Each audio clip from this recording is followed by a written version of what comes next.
Hello, my name is NK. Welcome to my channel. Currently, I am an accelerated nursing student, and today I want to talk about the 5 things to be considered when you are applying for an accelerated nursing program. So number 1 are finances. So it's really important that you plan on how you're going to pay for your tuition and afford your living expenses. So since an accelerated program is considered a second bachelor's degree, the amount of federal financial aid that you're going to get is very limited, and most likely it's not going to cover the total cost of your tuition. So most students are going to need to take out private loans. So it's important for you to know what your credit history is, your FICO score, and know if you're going to need a co-signer or not. So I would say at least 1 year before you submit your application, get a copy of your credit report, your FICO score, and start now to make changes that are going to improve your credit history. So that could be removing any delinquent accounts from your report if possible, paying off any credit card debt, making sure that you're making payments on time. Anything that is going to improve your credit score and your credit history so that you can appeal to lenders. And also another thing that you can do is, before you start school, perhaps get a second job or pick up extra shifts so that you can put some money aside for savings that you can use while you're in school, so that this can reduce the amount of debt that you're going to take on. So number 2, duration length of the program. So most accelerated BSN programs last from 12 to 18 months. And although it can sound really appealing to start your program and get your degree as quickly as possible, this may not be the optimal decision for everybody, because there's a lot of information that you're going to be responsible for knowing. You have to attend lectures, labs, and clinical, and it can be very, very overwhelming. My program is 16 months, and I feel that this gave me enough time to get acclimated to going back to school, studying for exams, attend lectures, clinicals, do all the things that I needed to do, and while at the same time still have some downtime to relax and pick up extra shifts if I wanted to, and to have a little bit of a social life. So this is not a one-size-fits-all. You just need to consider if going to school for a shorter period of time or a longer period of time fits within your lifestyle, your goals, and study habits. So number 3, application requirements, and more specifically, entrance exams and prerequisites. So it's very important to know if the schools that you are looking to apply to require an entrance exam, such as a TEAS or a HESI, because you're going to need to make a plan on how you're going to study and prepare for this exam before you apply.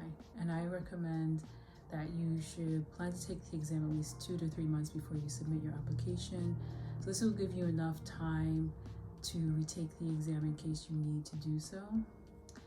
However, there are schools that don't require an entrance exam, but a lot of schools do. And in regards to prerequisites, it's important to consider the time length that the schools that you're looking for have on your prerequisites, specifically science classes such as human anatomy 1 and 2 and chemistry. Some schools require organic chemistry, not all, but if they do, I would consider that as well, because a lot of schools will have they won't accept credits for these courses that are older than 5 years, so you would need to retake them. However, there are schools that don't have a time length or expiration date on your prerequisites. Mine didn't, and I specifically looked for schools that did not have that, but a lot of schools. Number 4 is the school's status with the Board of Nursing. And this is something I did not know existed, or something I needed to consider until after I started my program. But It's really important for you to know if the schools that you are applying to are accredited by the Board of Nursing, and also what their status is with the boards. So schools can have a full approval, approval with a warning, or complete withdrawal of approval. And typically, if a school has a warning or withdrawal from the boards, this is not going to be posted on the school website.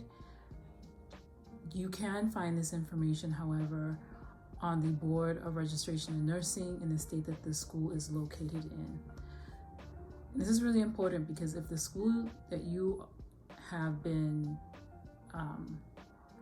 given admission to, if they are not accredited, you're not going to qualify for federal financial aid, and you probably won't be able to sit for your Nclex. And even if your school is accredited, if they have a warning and they aren't able to rectify what is required of them through the boards, that program can be shut down.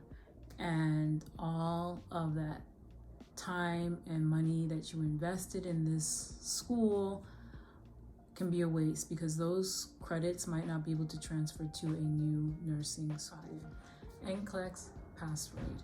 So going to nursing school and graduating is not the only thing that will qualify you to be able to work as a nurse. You need to be able to pass your Nclex, which are the nursing boards for registered nurses. And the Nclex pass rate is the percentage of students from a school that are able to pass the Nclex on their first try. And this will give you an indication of the quality of education that you'll be getting from that school, as well as how well they prepare their students to pass their boards. And I would recommend prioritizing schools that have at least a 90% pass rate if you're able to get in. And you can also find this information on the Board of Nursing website. And honestly, a school's accreditation status, their status with the Board of Nursing, and their Nclex pass rate are things that I will recommend all prospective nursing students look into for all schools that they want to apply to, not just for accelerated nursing students. So those are my 5 tips that I will recommend to accelerated nursing students. If you feel that I missed anything or you have tips of your own, feel free to leave them in the comments below. And thank you so much for watching my video.